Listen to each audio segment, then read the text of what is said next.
আছে।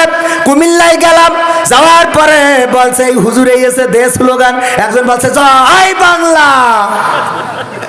মুখস্থ আছে না নাই? তাকবীর দিলে কি ভয় করে নাকি? তাকবীর দিলে পালাই কে? তাইলে দিলেন না কেন? ও শয়তানে তো কোলে নিয়ে ঘুমাতে হবে, তা না হলে সকালে আবার ফজরের নামাজে উঠে লাগবে। আমাদের কথা হলো কোরআনের সাথে যারা করবে দ্বন্দ্ব তাদের সাথে কবু হবে না আপোষ। কথা কয় না? কোরআনের সাথে যারা করবে দ্বন্দ্ব তাদের সাথে কবু হবে না আপোষ। কোরআনের সাথে যারা করবে দ্বন্দ্ব তাদের সাথে কবু হবে না আপোষ। জেল জুলুম হলেও হবে, জেল জুলুম হলেও হবে, বিবেকের কাছে তবু রব নির্দোষ। আমার রবের কাছে রব নির্দোষ, মহান প্রভুর কাছে রব নির্দোষ। কোরআনের সাথে যারা করবে দ্বন্দ্ব তাদের সাথে কবু হবে না।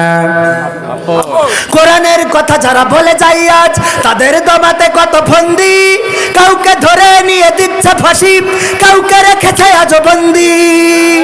কোরআনের কথা যারা বলে যায় আজ তাদের দমাতে কত ফন্দি, কাউকে ধরে নিয়ে দিচ্ছে ফাঁসি, কাউকে রেখেছে আজ বন্দি। হক কথা বললেই জ্বলে যায় গা, কোরআনের কথা সইতে পারে না। হক কথা বললেই জ্বলে যায় গা, কোরআনের কথা সইতে পারে না। জানি না তাদের আমাদের পরে কেন এত আক্রোশ। জেল জুলুম হলেও হবে, জেল জুলুম হলেও হবে, বিবেকের কাছে তবু রব নির্দোষ। আমার রবের কাছে রব নির্দোষ, মহান প্রভুর কাছে রব নির্দোষ। কোরআনের সাথে যারা করবে দ্বন্দ্ব তাদের সাথে কবু হবে না। কোরআনের কথায় আজ বলতে গেলে আসছে বাধা কত ভাবে, কোরআন প্রেমিকেরা হাতে রেখে হাত সামনে এগিয়ে যাবে। দিনের কথায় আজ বলতে গেলে আসছে বাধা কত ভাবে, কোরআন প্রেমিকেরা হাতে রেখে হাত সামনে এগিয়ে যাবে। হক কথা বলতে করি না কো ভয়, জীবনের বিনিময়ে আনব বিজয়। হক কথা বলতে করি না কো ভয়, জীবনের বিনিময়ে আনব বিজয়। বুকে আছে শক্তি, অন্তরে আছে সাহস।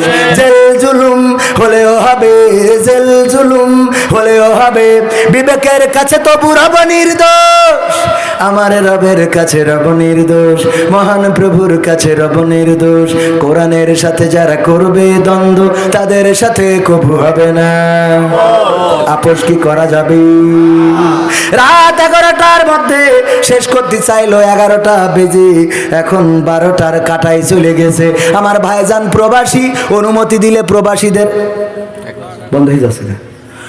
প্রবাসীদের গানটা যদি সময় থাকে, সময় আছে আপনাদের?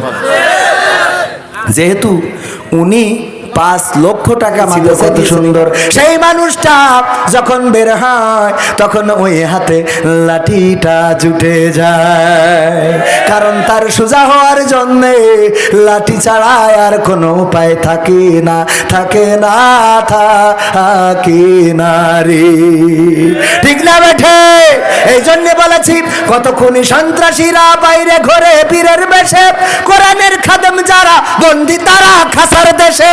কোথাও বিনা বাধায় যায় না বলা হকের কথা, কোথাও বিনা বাধায় যায় না বলা হকের কথা। রক্ত দিয়ে কেনা এটা কেমন স্বাধীনতা? তোমাকে জাগতে হবে, তোমাকে থাকতে হবে, এ সমাজ ভাঙতে হবে, নতুন সমাজ জাগার দরকার আছে না নাই? 1952 সালে যখন বাংলাদেশের মানুষ জেগেছিল, এই ফেব্রুয়ারি মাস আর কয়দিন পরে আসছে 21শে ফেব্রুয়ারি। 21শে ফেব্রুয়ারিতে শহীদ মিনারে যাব আর ফুল দেব, দিয়ে আমরা শ্রদ্ধা জানাবো। ওখানে জুতা পায়ে দিয়ে আমরা কেউ উঠবো না, ঠিক না বেঠিক? এই হলো শ্রদ্ধা। আর আবার ছেলের ইংলিশ মিডিয়ামে পড়াবো, বাংলা ভাষা এত ভালো বাসি রে যে আমার ছেলে ইংলিশ মিডিয়ামে পড়ে আর আমি 21শে ফেব্রুয়ারি পালন করে বেড়াই। ওইখানে যদি কোনো আলেম হঠাৎ করে স্যান্ডেল পায়ে দিয়ে উঠে যায় তাইলে তার আর উপায় নাই উপায় নাই রে। ঠিক না ঠিক? তবে আমি এই কথা বলি, যা করেন করেন, অসুবিধা নেই।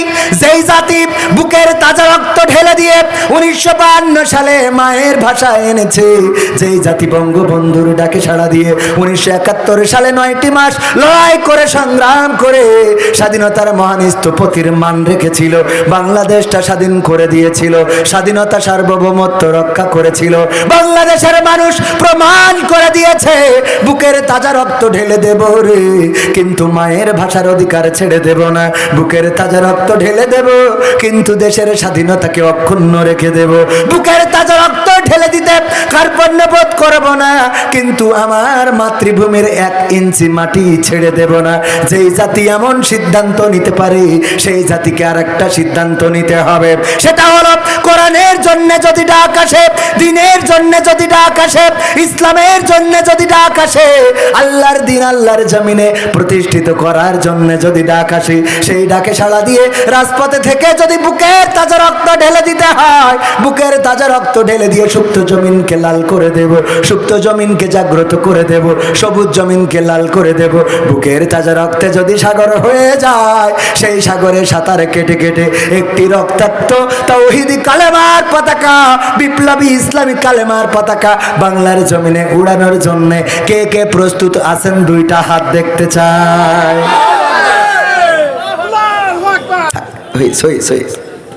একজন তাকবীর দেওয়ার মতো আল্লাহর ওলি পালাম না।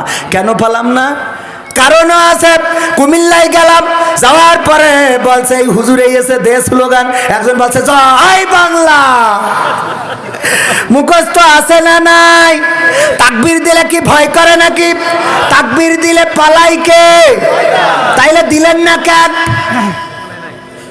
ও শয়তানে তো কোলে নিয়ে ঘুমাতে হবে, তা না হলে সকালে আবার ফজরের নামাজে উঠা লাগবে তো। নারায়ে তাকবীর, নারায়ে তাকবীর। আল কোরআনের আলো, আল হাদিসের আলো। আমার নেতা তোমার নেতা, আমার নেতা তোমার নেতা।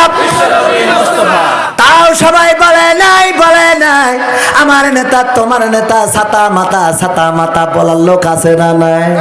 বলে আমার নেতার চরিত্র ফুলের মতো পবিত্র রে, নামাজ পড়ে না 1 ওয়াক্ত, গাঞ্জা টানে 5 ওয়াক্ত। আমার নেতা যেখানে আমরা আছি সেখানে, নেতা এখন ঢাকায় 3 তলায়, তুমি কেন গাছতলায়? ঠিক না বেঠে? এমন নেতার পিছনে স্লোগান দিয়ে বেড়ান, যেই নেতারা শুধুমাত্র ভোটের সময় নামাজ পড়ে, ভোটের সময় টুপি মাথায় দেয়, আর ভোট হয়ে যাওয়ার পরে আর কোনোদিন মসজিদ পাওয়া যায় না রে। সূরা তাহা 55 নম্বর আয়াত, আল্লাহ বললেন মিনহা খলাকনাকুম ওয়া ফিহা নুঈদুকুম ওয়া মিনহা নুখরিজুকুম তারাতান উখরা। কেন বললেন?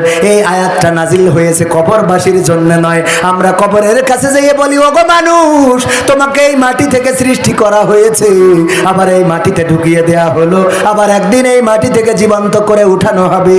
এই কথা বলার পরে ওই কবরবাসী বলেন দেখি আর সচেতন হওয়ার জায়গা আছে নাকি? সচেতন হওয়ার সুযোগ আছে? তাহলে ওর শুনাইয়ে লাভ কি? কেন ওর শুনাইলাম? কারণ কিছু ষড়যন্ত্র হয়েছে। কোন আয়াত কোনে পড়া লাগবে আমরা জানি না, বুঝি না। এই জন্য এই আয়াতটা নিয়ে খুঁজে খুঁজে কবরের কাছে লাগাই দিয়েছি, যাতে ও যেন প্রতিবাদ করতে না পারে। ও যদি প্রতিবাদ করতে পারত, তাইলে বলতো আমার তো তেশ মারা সারা, তোরা সাবধান হ। ঠিক না বে ঠিক? আপনাদের এদিকে একজন কৌতুক করত, নাম হলো ফজা হগল বগল মিতুল, মনে আছে? আপনাদের এদিকে ছিল।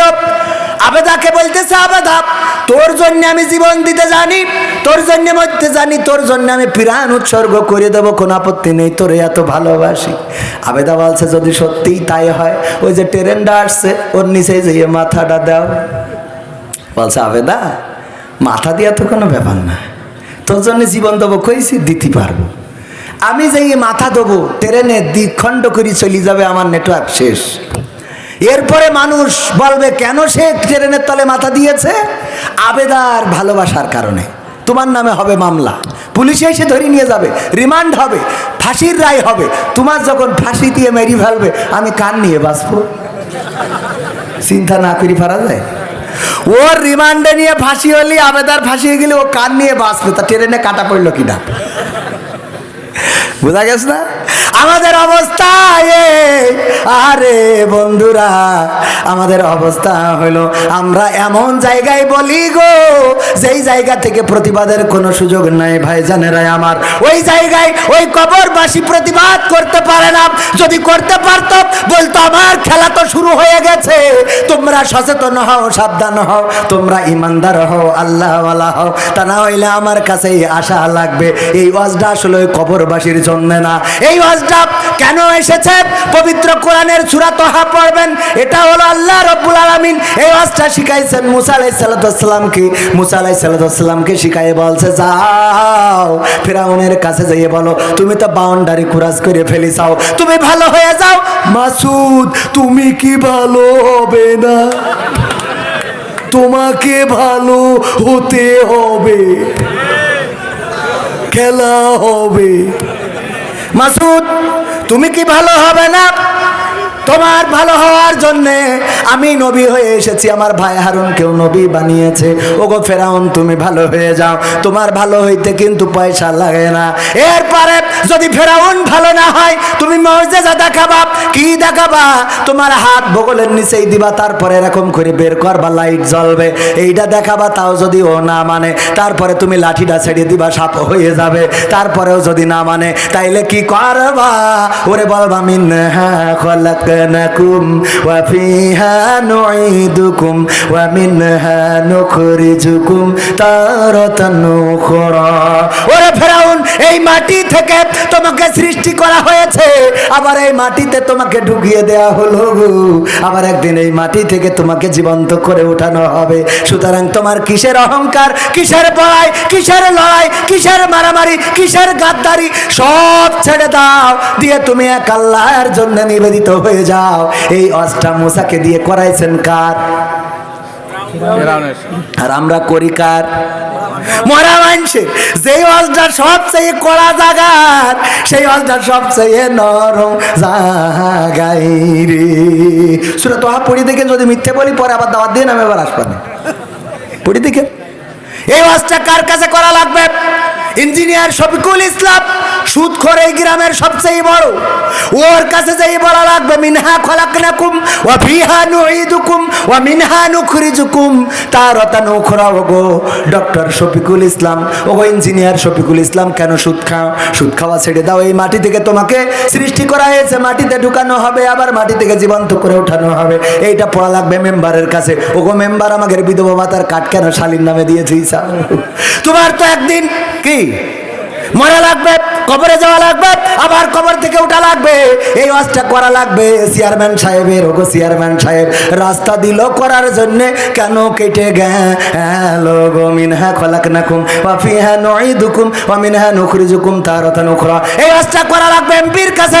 ওগো এমপি আমির হামজা, তার তো কোর্ট রায় দিয়েছে, তারপরেও কেন তার মাহফিল করতে দেয়া হবে না? মিনহা খলাকনাকুম ওয়া ফিহা নুঈদুকুম ওয়া মিনহা নুখরিজুকুম তারাতান উখরা। এই ওয়াজটা করতে হবে মন্ত্রীর কাছে, কিন্তু এই ওয়াজ আপাতত প্রধানমন্ত্রীর কাছে করার দরকার নেই, আরো 5 বছর যাক, তারপর করলেই হবে। ঠিক আছে তো বাজান? কোরআন পড়তে ভালো লাগে, কোরআন শুনতে ভালো লাগে, কোরআন জানতে ভালো লাগে, কোরআন মানতে ভালো লাগে। কোরআন পড়তে ভালো লাগে, কোরআন শুনতে ভালো লাগে, কোরআন জানতে ভালো লাগে, কোরআন মানতে ভালো লাগে না। নামাজেতে পড়লে কোরআন মনটা শীতল হয়, কারির তেলাওয়াত শুনিলে প্রাণ জুড়িয়ে যায়। ঠিক না বেঠে? নামাজেতে পড়লে কোরআন মনটা শীতল হয়, কারির তেলাওয়াত শুনিলে প্রাণ জুড়িয়ে যায়। সেই কোরআনের ব্যাখ্যা দিলে কলিজাতে আগুন জ্বলে, সেই কোরআনের ব্যাখ্যা দিলে অন্তরেতে আগুন জ্বলে। বিরোধিতাও চলে কেন তা জানি না। কোরআন পড়তে ভালো লাগে, কোরআন শুনতে ভালো লাগে, কোরআন জানতে ভালো লাগে, কোরআন মানতে ভালো লাগে। কোরআন পড়ে অনেক লোকে শুরু করে দিন, তারাই আবার চাই না দেশে কোরআনের আইন। আছে না নাই? সকালবেলা উঠে কোরআন খোঁজে, আছে না নাই? জায়নামাজ খোঁজে, আছে না নাই? তাসবিহ খোঁজে, আছে না নাই? তারাই আবার কোরআনের আইন চাই না। তাইলে কেমন কোরআন পড়ে আমার বুঝিয়া সেই নারী। ঠিক আছে বাজান? কোরআন পড়ে অনেক লোকে শুরু করে দিন, তারাই আবার চাই না দেশে কোরআনের আইন। এটা যে কেমন নীতি, তাই তো এ দুর্গতি করছে মোদের ক্ষতি, কেন তা বুঝি না। কোরআন পড়তে ভালো লাগে, কোরআন শুনতে ভালো লাগে, কোরআন জানতে ভালো লাগে, কোরআন মানতে ভালো লাগে। এবার বলি, আছে না? কোরআন বুকে চুমু খাওয়ার লোকের নাই অভাব, সেই কোরআনের বিরোধিতা আবু জাহেলের স্বভাব। কোরআন বুকে চুমু খাওয়ার লোকের নাই অভাব, সেই কোরআনের বিরোধিতা আবু লাহাবের স্বভাব। মানবা সুবিধা মতো, তাই এই বুকে ক্ষত, দেখলে এমন কিছু সইতে পারি না। কোরআন পড়তে ভালো লাগে, কোরআন শুনতে ভালো লাগে, কোরআন জানতে ভালো লাগে, কোরআন মানতে ভালো লাগে। আছে না নাই? কথা কি সত্য না মিথ্যা? এমন মানুষ আছে না নাই? কিন্তু আমাদের কথা হলো বল ভর